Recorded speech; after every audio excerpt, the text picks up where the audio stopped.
नमस्कार and welcome you all to Study IQ. मैं हूं प्रशांत धवन। उम्मीद करता हूं होली आप सबकी बहुत अच्छी गई होगी। Happy Holi to all of you. Now मेरी तरफ से भी बहुत ही हैप्पी ज़्यादा Holi to all important of you. News सामने आई है जो भारत के फ्यूचर को बड़े स्केल पर इम्पैक्ट करेगी। यहाँ पे आप देख पाएंगे इस टॉपिक से रिलेटेड बहुत सारे आर्टिकल्स पब्लिश हुए हैं कि अब यह बात ऑफिशियल हो चुकी है। इंटरनेशनल कम्युनिटी भी अब अप्रूव कर चुकी है कि जो स्थल जहां पर चंद्रयान 3 की लैंडिंग हुई थी, इस एरिया को अब पूरी दुनिया बुलाएगी शिव शक्ति। ये एक बहुत ज़्यादा मैं कहूँगा पॉजिटिव स्टेप है इंडिया के लिए। Hi hello welcome back to my new video. तो आज की वीडियो में मैं रिएक्ट करने वाला हूँ एक वीडियो है जो कि काफ़ी ज़्यादा वायरल हो रही है। उसका टाइटल कुछ ऐसा है, world except Shiv Shakti proud moment of India, well Pakistan and North Korea except this by Prashant Dhawan. ये शिव शक्ति है क्या चीज़, मैं आसान अल्फाज में आसान शब्दों में आपको समझाता हूँ। इंडिया का चंद्रयान 3 जो था वो जहाँ पर लैंडिंग कर गया था उस जगह को शिव शक्ति का नाम दिया गया है। बाकी इस वीडियो में तफसील के साथ हम जानेंगे। बिना टाइम वेस्ट की चलिए शुरू करते हैं। नमस्कार and welcome you all to Study IQ. मैं हूं प्रशांत धवन। उम्मीद करता हूं होली आप सबकी बहुत अच्छी गई होगी। Happy Holi to all of you. Now मेरी तरफ से भी happy Holi to all of you. सामने आई है जो भारत के फ्यूचर को बड़े स्केल पर इम्पैक्ट करेगी। यहाँ पे आप देख पाएंगे इस टॉपिक से रिलेटेड बहुत सारे आर्टिकल्स पब्लिश हुए हैं कि अब यह बात ऑफिशियल हो चुकी है। इंटरनेशनल कम्युनिटी भी अब अप्रूव कर चुकी है कि जो स्थल जहां पर चंद्रयान 3 की लैंडिंग हुई थी, इस एरिया को अब पूरी दुनिया बुलाएगी शिव शक्ति।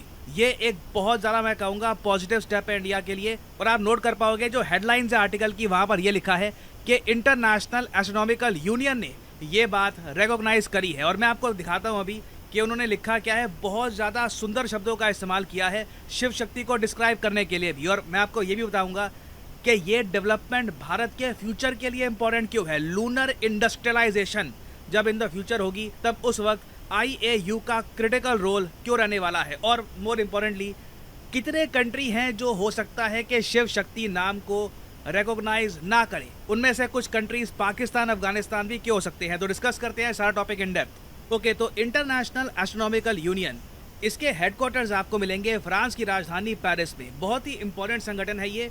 80 से ऊपर कंट्रीज यहाँ पर मेंबर हैं। ऑब्वियसली इंडिया भी यहाँ पर एक मेंबर कंट्री है। और ये लोग सिर्फ नामकरण नहीं करते कि किसी साइड का नाम किसी कंट्री ने दे दिया, उसको सिर्फ ऑफिशियल बनाने का काम नहीं है इनका। ये लोग देखिए स्पेस का जो डेटा है इसको पब्लिक के सामने रखना, रिसर्च करना, एनालिसिस करना, स्पेस की फील्ड में ये लोग बहुत कुछ करते हैं। और मैं आपको दिखाना चाहता हूं जो कंबाइंड वेबसाइट है नासा, IUA और USGS की, यहाँ पे आप देख पाओगे ये नोटिफिकेशंस है यहाँ पर कि हाल ही में किस प्लैनेट या फिर किस सैटेलाइट का कौन सा एरिया है जहाँ पर नया नाम रखा गया है। यहाँ पे आप देख पाओगे नीचे लिखा है name approved for moon. Moon के एक स्थल का नाम अप्रूव कर दिया गया है, स्टेशियो Shiv Shakti. Usually स्टेशियो as a prefix ये लोग यहाँ पर लगाते हैं। और आगे अगर मैं शिव शक्ति पे यहाँ पे क्लिक करूँगा ना तो ये एक प्रॉपर मैप दिखाते हैं मून का। ये आप देख पाएंगे, ये बहुत ज़्यादा प्राउड मोमेंट है इंडिया के लिए। ये अगर मैं जूम आउट करूँ तो जो मून का साउथ पोल रीजन के करीब का एरिया है ना, यहाँ पे आप देख पाओगे जो साउथ पोल रीजन है मून का, वहाँ पर ये जो इलाका है अब इसे फॉरएवर बुलाया जाएगा शिव शक्ति। एक ज़्यादा बेटर व्यू के लिए आप जो आइडिया है ले सकते हैं। यहाँ पे आप देख पाएंगे ये है शिव शक्ति पॉइंट और पूरी दुनिया इसको अब यही बुलाएगी। वैसे मैं आपको यही बता दूं कि 2007-8 में जब भारत ने चंद्रयान 1 लॉन्च किया था ना, चंद्रयान 2008 में हुआ था। एक तो था ऑर्बिटर और एक था इम्पैक्ट लैंडर। हमने इंटेंशनली क्रैश लैंड करवाया था एक इक्विपमेंट को मून के सरफेस पर। तो वो जो लैंडिंग हुई थी ना, उस टाइम हमने नाम रखा था उस पॉइंट का जवाहर स्थल। हमारे देश के पहले प्रधानमंत्री के सम्मान में जवाहर स्थल। तो ये था चंद्रयान 1 का। ये एरिया भी वैसे आपको मून के सदर्न पार्ट में ही मिलेगा, मगर शिव शक्ति देखिए ज़्यादा इम्पोर्टेंट रहेगा एज ए स्पॉट, क्योंकि ये वो एरिया है जहाँ पे हमने एक रोवर चलाया है मून के सरफेस पर। इंडिया चौथा देश बना था ये करने वाला ना। यहाँ पे आप देख पाओगे शिव शक्ति का मतलब क्या है ना। ये इस UN US की जो एक कोलैबोरेशन वाली वेबसाइट है, यहाँ पे इसके बारे में लिखा गया है। और पूरी दुनिया के जो एस्ट्रोनॉमर्स हैं, जो स्पेस की फील्ड में लोग जिज्ञासा रखते हैं, सब लोग इसको पढ़ेंगे। This is proud moment for India, क्योंकि ना सिर्फ हम अपनी जो साइंटिफिक पावर है दुनिया के सामने रख रहे हैं, साथ ही साथ हमारी जो धरोहर है, जो हमारी हिस्ट्री है, जो हमारा कल्चर है, वो भी दुनिया के साथ शेयर कर रहे हैं। और एक बार यहाँ पर नोट करना जो ओरिजिन वाला पार्ट है ना, यहाँ पे शिव शक्ति का मतलब क्या होता है ये हमने दुनिया को बताया है। यहाँ पे लिखा है compound word from Indian mythology that depicts masculine Shiva and feminine Shakti. Shiva शक्ति देखिए जो डुअलिटी है नेचर के, मैस्कुलिनिटी और फेमिनिटी दोनों को रिप्रेजेंट करती है। अपने आप में बहुत ज़्यादा सुंदर बात है कि हमने दुनिया के सामने जब अपना कल्चर रखा, अपनी हिस्ट्री रखी, हमने एक आप कह लीजिए मैस्कुलिनिटी और फेमिनिटी दोनों को इम्पोर्टेंस देते हुए शिव शक्ति नाम चूज़ किया है। अब अगला क्वेश्चन यहाँ पे आपका ये आएगा कि अब ठीक है पूरी दुनिया ही इसको एक्सेप्ट करेगी ना? Well not necessarily. याद है मैंने आपको कहा था कि इंटरनेशनल एस्ट्रोनॉमिकल यूनियन के 80 से ऊपर मेंबर हैं, मगर कई कंट्रीज़ हैं जो यहाँ पर मेंबर ही नहीं है। उनको एक्चुअली जो भी नाम ये लोग रखते हैं ना, शायद ये कंट्रीज़ रिकॉग्नाइज भी ना करें। क्योंकि एक बार जो ये वर्ल्ड मैप है ये देखो, जो भी आपको ग्रीन स्टेट्स यहाँ पे आपको दिख रही है ना, ग्रीन कंट्रीज़, ये सब आज के समय IAU के नेशनल मेंबर कंट्रीज़ हैं। और फिर आपको जो कंट्रीज़ दिख रही हैं तो आधा दुनिया है तकरीबन, कंट्रीज़ नहीं है। जो पिंक कंट्रीज़ यहाँ पे आपको दिख रही हैं, इनकी मेंबरशिप सस्पेंड कर दी गई है या फिर इनको ग्रुप से निकाल दिया गया है इनडेफिनेटली। इनमें आपको ईरान मिलेगा, सऊदी अरेबिया मिलेगा, आप नोट कर पाओगे सीरिया भी यहाँ पर है, नॉर्थ कोरिया भी यहाँ पे आपको मिलेगा। किसी ना किसी कारण की वजह से इन सब कंट्रीज़ को निकाला गया है।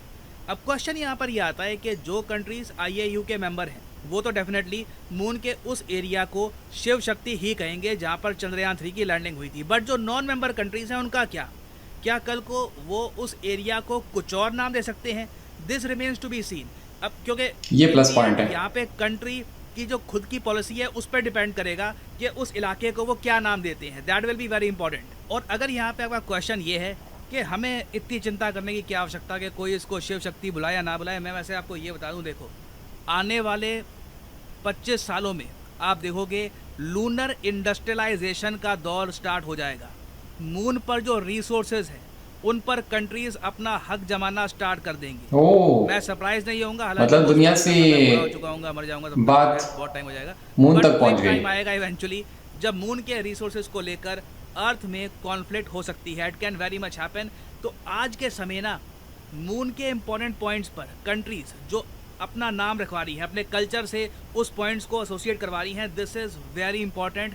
आगे आने वाली जनरेशन याद रखेंगी कि शिव शक्ति जो हमारे पूर्वज थे, जो एक पुरानी जनरेशन थी इंडियंस की, उन्होंने ये लूनर लैंडर यहाँ पर भेजा था। और इंडिया दावे से कह सकता है कि दिस इज शिव शक्ति। ये एरिया इंडस्ट्रियलाइजेशन के लिए और पर्पसेस के लिए कल को इंडिया को मिलना चाहिए। तो फॉर द टाइम बीइंग, चाहे इसकी इंपॉर्टेंस आपको इतनी ना लग रही हो, in the future this will matter a lot.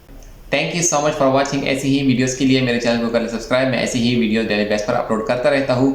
और आप लोगों का इस वीडियो के बारे में क्या ख्याल है, अपना ख्याल कमेंट सेक्शन में ज़रूर डाल दीजिएगा। और मिलते हैं अगली न्यू वीडियो के साथ, तब तक के लिए मुझे दीजिए इजाज़त। अपना ख्याल रखिएगा। Take care.